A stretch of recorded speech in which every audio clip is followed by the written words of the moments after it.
সত্য পথে কেউ নয় রাজি, সত্য পথে কেউ নয় রাজি, সবই দেখি তা না।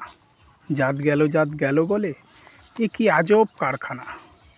সত্য পথে কেউ নয় রাজি, সবই দেখি তা না। জাত গেল বলে এ কি আজব কারখানা। আসবার কালে কি জাত ছিলে, এসে তুমি কি জাত হলে। আসবার কালে কি জাত ছিলে, এসে তুমি কি জাত হলে। কি জাত হবা যাবার কালে, কি জাত হবা যাবার কালে, সে কথা ভেবে বলো না। জাত গেল বলে এ কি আজব কারখানা। ব্রাহ্মণ চণ্ডাল চামার মুচি, ব্রাহ্মণ চণ্ডাল চামার মুচি, একই জলে হয় গো শুচি, দেখে শুনেও কি হয় না রুচি।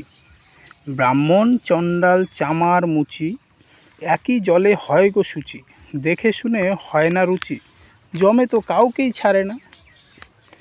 গোপনে যে বেশ্যার ভাত খায়, গোপনে যে বেশ্যার ভাত খায়, তাতে ধর্মের কি ক্ষতি হয়।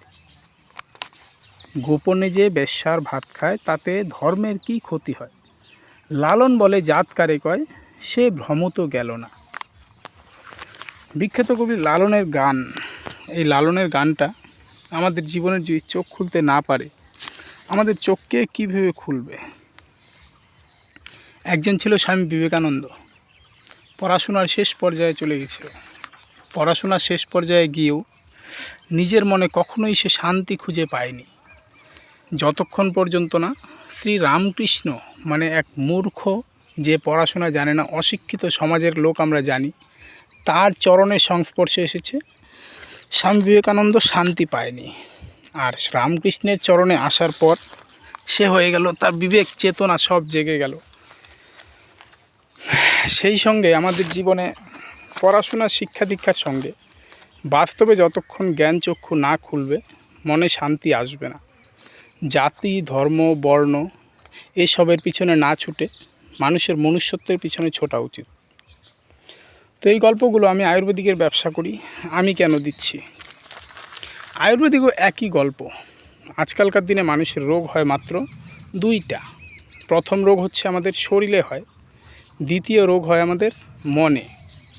শরীরের রোগ তো ওষুধ দিয়ে সারানো সম্ভব হয়, কিন্তু তার সঙ্গে যদি মনের রোগ যোগ হয়, কোনো ওষুধ কাজ করে না। আজকালকার দিনে যত মেন্টাল মানসিক স্ট্রেস, নার্ভের সমস্যা, সব কিছুর মূলে আমাদের এই উল্টাপাল্টা চিন্তা। এই চিন্তা আসবেই না কেন? আমাদের মানুষের জন্ম হয়েছে স্পার্ম আর ওভাম, এই দুইয়ের মিলনে, মাত্র জাস্ট একটা বিন্দু। সেই বিন্দুর থেকে আমরা এত বড় হয়েছি, আজকে এত কিছু দেখতে পাচ্ছি, কিন্তু ভুলে গেছি যে আমরা একটা বিন্দু। এই বিন্দু এই আছে এই নাই, এই স্বপ্নটা আমাদের মধ্যে জাগে না। অহংকারে মত্ত থাকি আমরা সকলে। তো চলুন অহংকার ছেড়ে এই ভিডিওটা একটু দেখার মধ্য দিয়ে, মণ্ডল আয়ুর্বেদ ভবনের ভবতোষ আপনাদের সঙ্গে সময় দিতে সময় পাচ্ছে না।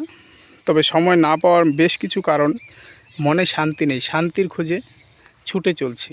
যখনই শান্তি আসবে মাঝে মধ্যে আপনাদের সঙ্গে এইভাবেই দেখা হবে। ভালো থাকবেন সকলে। এই ভুলটা করবেন না যে আমি আপনাদেরকে বলবো লাইক কমেন্ট শেয়ার এইসব করুন। এসব করলে কি হবে, আমার মনোবল বেড়ে যাবে, আমি আরও ভিডিও বানানো